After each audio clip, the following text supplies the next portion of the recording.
बेटी से रिश्ता। कहानी मयंक और बीपा की है।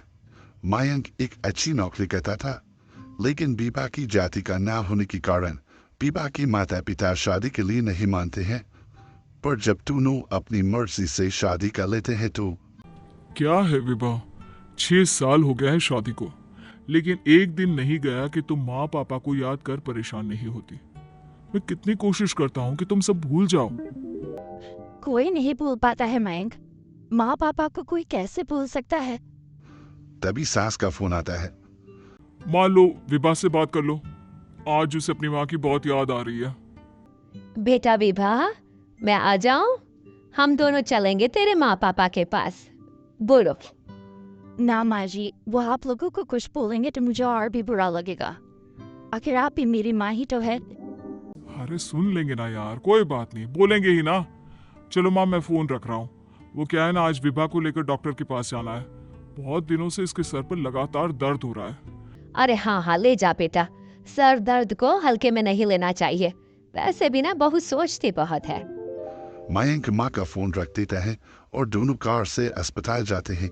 लेकिन जैसे ही वो लोग अस्पताल जाते हैं, बीबा को स्ट्रेचर में नर्स उसकी माँ को लेकर जा रही दिखती है। मयंक, माँ, मैं वो मेरी माँ है। इतने सालों बाद देखी भी तो इस हाल में मैं उनके पास जा रही हूँ। अरे रुको, कहीं वो लोग तुम्हें देखकर और परेशान ना हो जाए, या फिर तुम्हें कुछ बोल ना दे विभा, तुम फिर परेशान हो जाओगी। मयंक, कैसी बात कर रहे हो? वो माँ है मेरी। बीबा पास खड़े अपनी चाचा चाची से बात करने की कोशिश करती है, लेकिन वाह, तेरे जैसी बेटी जिसकी हो वो तो मर ही जाए तो अच्छा है। वैसे पार्क में पैर फिसलाए तेरी माँ का, रीढ़ की हड्डी टूटी है। रीति को चाची की बात का बिल्कुल बुरा नहीं लगता। शायद वो सुन ही नहीं रही थी कि चाची क्या कह रही थी। वो सीधे माँ के कमरे में जाती है।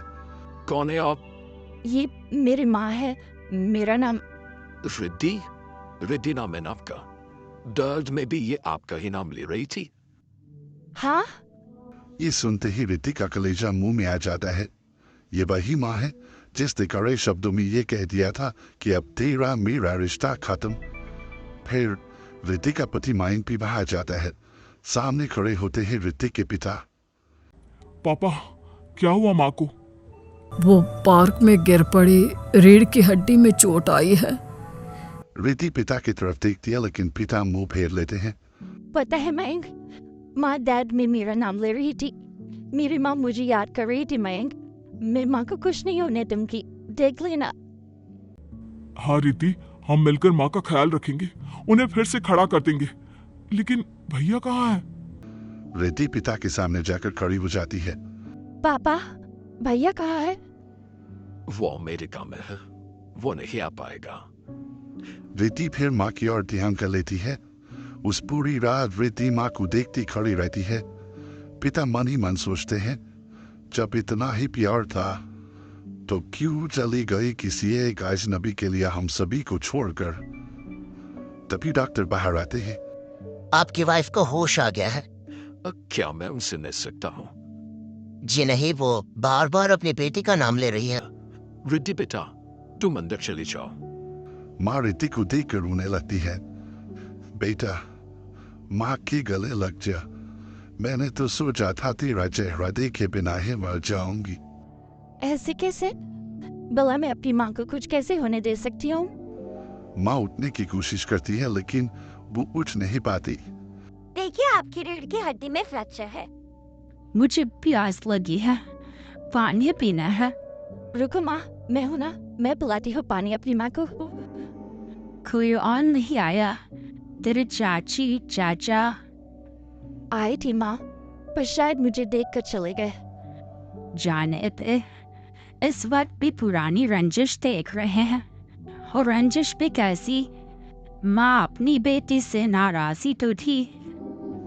रिद्धि अब पूरे समय माँ के साथ रहती है। उनके हर काम को करने में उनका सहारा बनती है। फिर एक रोज आज आपको चलने की कोशिश करनी थी, लेकिन हमारे फिजियो के डॉक्टर नहीं आए जो आपको पकड़ कर चलाते। तो फिर आज डॉक्टर साहब, मैं हूँ ना, मैं माँ को चलने में मदद करूंगी। रिद्धि माँ को चलाती फिराती उनके खाने पीने का ख्याल रखती। ये लो, दवाई खा लो। नहीं, मैं रिद्धि के हाथ से खाऊंगी। यह क्या बात होती है? रिद्धि के हाथ से क्यों? वैसे भी अब कल से तुम्हारी छुट्टी होने वाली है, फिर तो मैं ही हूँ जो भी हूँ। तभी वहां रिद्धि आ जाती है। पापा, मैं बस कुछ मिनट के लिए डॉक्टर के पास गई थी। ये दवा तुम्हारे पापा नहीं बताएंगे, लेकिन वो मुझे दवाई दे रहे थे। कल से मेरी छुट्टी है ना। लेकिन ये तो गलत दवाई है पापा। ही इतनी ढेर सारी दवाई है ना, इसलिए भूल हो गई होगी। नहीं नहीं माँ, सिंपल तो है। मैं बाहर जा रहा हूँ, कल आ जाऊंगा छुट्टी कराने। अगले दिन पिता अस्पताल से माँ को ले जा रहे होते हैं कि रिद्धि बेटा, इतनी जल्दी किसी की छुट्टी नहीं हो पाती, ऐसे रीढ़ की हड्डी के मामले में। लेकिन तुम्हारे दिन रात की मेहनत ने तुम्हारी माँ को व्हील चेयर में बैठने लायक बना दिया। बस इसी तरह 1 महीने और सेवा हो जाए तो क्या ये फिर से दोबारा पहले जैसे चलने लगेगी? हाँ, चलने क्या, दौड़ने लगेगी। अब क्या था, पिता कुछ सोच में पड़ जाते हैं कि रिद्धि कहती है, माँ, मेरे साथ मेरे घर चलो। 1 महीने में तुम्हारी सेवा करना चाहती हूँ। नहीं, चलना है तो तुम चलो अकेली। उस लड़के के लिए ना हमारे दिल में जगह है ना घर में। बाहर से वाला होगा तो अपने घर का। पास खड़ा मयंक रिद्धि को इशारा करता है। तुम जाओ रिद्धि, तुम्हारी माँ को तुम्हारी जरूरत ज्यादा है, मैं समझ सकता हूँ। रिद्धि भी माता पिता के साथ मायके चली जाती है। वो माँ की सेवा दिल लगाकर करती है। पिता भी रिद्धि को माफ कर देते हैं और फिर 1 महीने बाद देख रिद्धि, अब बिल्कुल ठीक हो गई। सच कह रहे थे डॉक्टर कि मैं तो दौड़ भी सकती हूँ। बस माँ, तब मैं चलती हूँ।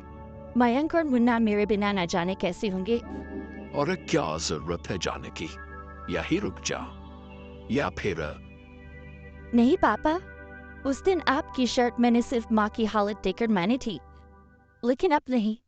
अब मैं इस घर में तभी कदम रखूंगी जब मेरे पति को भी इज्जत से बुलाया जाएगा। पिता समझ जाते हैं कि बेटी क्या चाहती है। फिर एक रोज अरे रिद्धि, देखो तो दरवाजे में कौन है। रिद्धि दरवाजा खोलती है तो सामने माँ पिता खड़े होते हैं। हाथ में होता है ढेर सारा गिफ्ट। कहाँ है मेरे दामाद जी? मयंक और रिद्धि माता पिता को देखकर खुश हो जाती है और माँ मुन्ने को गले लगा लेती है।